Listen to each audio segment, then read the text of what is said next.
In Congress, July 4th, 1776, by unanimous declaration of the 13 United States of America, when in the course of human events it becomes necessary for one people to dissolve the political bands which have connected them with another, and to assume among the powers of the earth the separate and equal station to which the laws of nature and of nature's God entitle them. A decent respect to the opinions of mankind requires that they should declare the causes which impel them to the separation. We hold these truths to be self-evident, that all men are created equal, that they are endowed by their Creator with certain unalienable rights, that among these are life, liberty, and the pursuit of happiness. Que para asegurar esos derechos se instituyen gobiernos entre los hombres, derivando sus justos poderes del consentimiento de los gobernados, que siempre que cualquier forma de gobierno se vuelva destructiva de estos fines. It is the right of the people to alter or to abolish it, and to institute new government, laying its foundation on such principles and organizing its powers in such form as to them shall seem most likely to affect their safety and happiness. Prudence, indeed, will dictate that governments long established should not be changed for light and transient causes.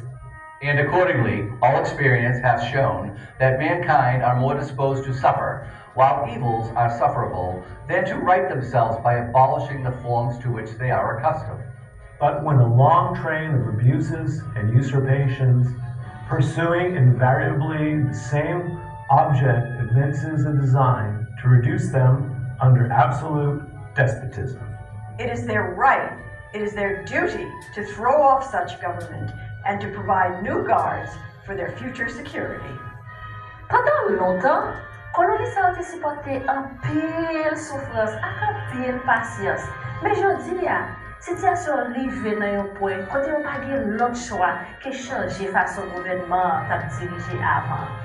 The history of the present King of Great Britain is a history of repeated injuries and usurpations, all having in direct object the establishment of an absolute tyranny over these states. To prove this, let facts be submitted to a candid world. He has refused his assent to laws the most wholesome and necessary for the public good. He has forbidden his governors to pass laws of immediate and pressing importance, unless suspended in their operation till his assent should be obtained. And when so suspended, he has utterly neglected to attend them. He has refused to pass other laws for the accommodation of large districts of people, unless those people would relinquish the right of representation in the legislature, a right inestimable to them and formidable to tyrants only.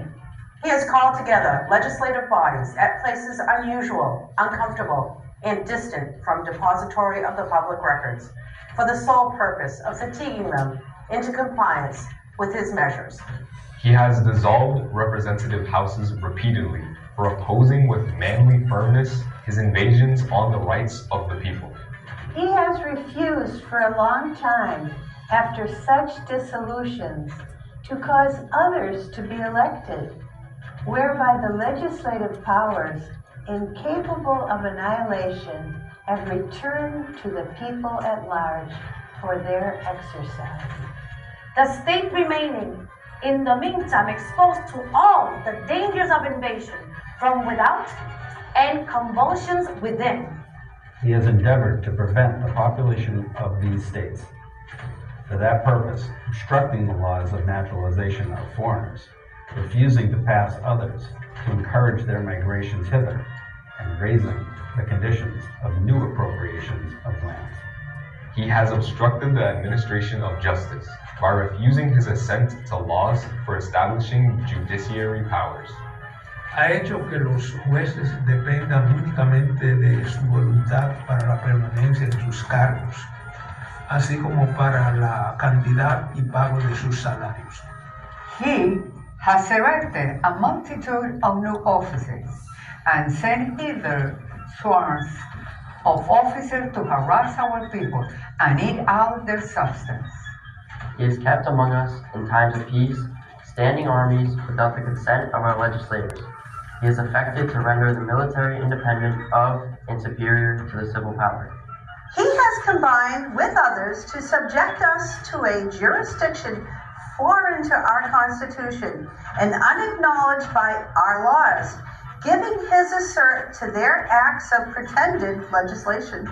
For quartering large bodies of armed troops among us, for protecting them by a mock trial from punishment for any murders which they should commit on the inhabitants of these states. Por cortar nuestros comercios con todas las partes del mundo, por imponernos impuestos sin nuestro consentimiento. For depriving us, in many cases, of the benefits of trial by jury, for transporting us beyond seas to be tried for pretended offenses. For abolishing the free system of English laws in a neighboring province, establishing therein an arbitrary government, and enlarging its boundaries so as to render it at once an example and fit instrument for introducing the same absolute rule into these colonies. For taking away our charters, abolishing our most valuable laws, and altering fundamentally the forms of our governments. For suspending our own legislatures and declaring themselves invested with power to legislate for us in all cases whatsoever. He has abdicated government here by declaring us out of his protection and waging war against us. He has plundered our seas, ravaged our coasts, burnt our towns, and destroyed the lives of our people.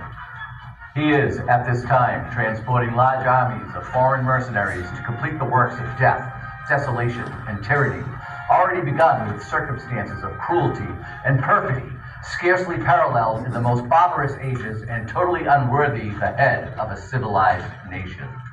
Li fòs se sitwayen pare nou yo ki yo te pren kom prizonye sou la mer, pren zam kont prop peyi yo, rive kombat zami ak fre yo, ou bien perdi la vi yo, anta men prop fre yo.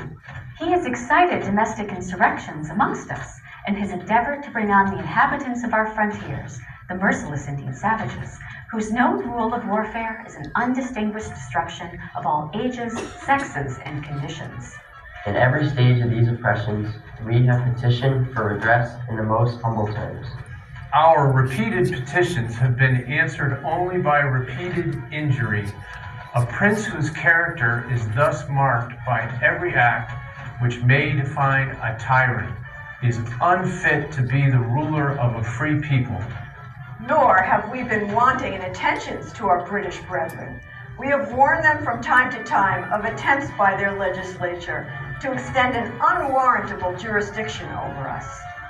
We have reminded them of the circumstances of our immigration and settlement here. We have appealed to their native justice and magnanimity, and we have conjured them by the ties of our common kindred to disavow these usurpations, which would inevitably interrupt our connections and correspondence. They too have been deaf to the voice of justice and of consanguinity. We must therefore acquiesce in the necessity which denounces our separation and hold them as we hold the rest of mankind, enemies in war, in peace, friends. We therefore, the representatives of the United States of America in General Congress assembled, appealing to the Supreme Judge of the world for the rectitude of our intentions. Do, in the name and by authority of the good people of these colonies, solemnly publish and declare that these united colonies are, and of right ought to be free and independent states. Que quedan absueltos de toda lealtad a la corona británica y que toda conexión política entre ellos y el Estado de Gran Bretaña está y debe quedar totalmente disuelta. And that as free and independent states, they have full power to levy war, conclude peace, contract alliances, establish commerce, and to do all other acts and things which independent states may of right do. And for the support of this declaration, with a firm reliance on the protection of divine providence, we mutually pledge to each other our lives, our fortunes, and our sacred honor.